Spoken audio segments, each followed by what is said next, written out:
Welcome to Guhan genuine products. நம்ம பஞ்சகவ்ய விளக்கில் சேர்க்கக்கூடிய மூன்றாவது பொருள் பால். பாலில் லக்ஷ்மி வாசம் செய்கிறாள். பால் ஆன்மீக வழிபாட்டில் முக்கியத்துவம் உடையது. வீடு கிரக பிரவேசங்களில் முதலில் பால் காய்ச்சி குடியேறுகிறோம்.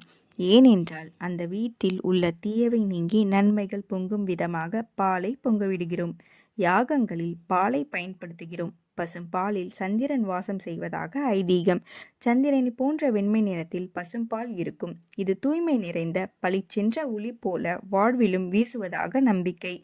பசு தன் கன்றிற்கு மட்டும் பால் தராமல் உலகில் உள்ள அனைத்து குழந்தைகளும் பெரியவர்களும் பருகி பல நன்மைகளை அடைகின்றன. தினசரி அன்றாட வாழ்வில் பால் முக்கியத்துவம் கொண்டது. இது பசுவின் தாய்மையை உணர்த்துகிறது. ஒரு தாய் குடும்பத்தை எந்த ஒரு கஷ்டமும் இல்லாமல் வழிநடத்தி செல்வாளோ அதே போல் பசு தன்னிடம் இருந்து பெறக்கூடிய பொருட்களில் அனைவரும் கஷ்டம் நீங்கி வாழ வழி செய்கிறது.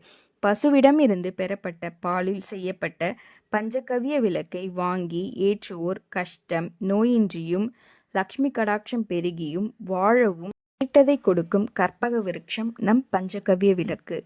வாங்க விரும்புவோர் டிஸ்கிரிப்ஷனில் உள்ள வாட்ஸ்அப் நம்பருக்கு உங்கள் ஆர்டரை ப்ளேஸ் பண்ணிக்கோங்க. Take care. பாய்.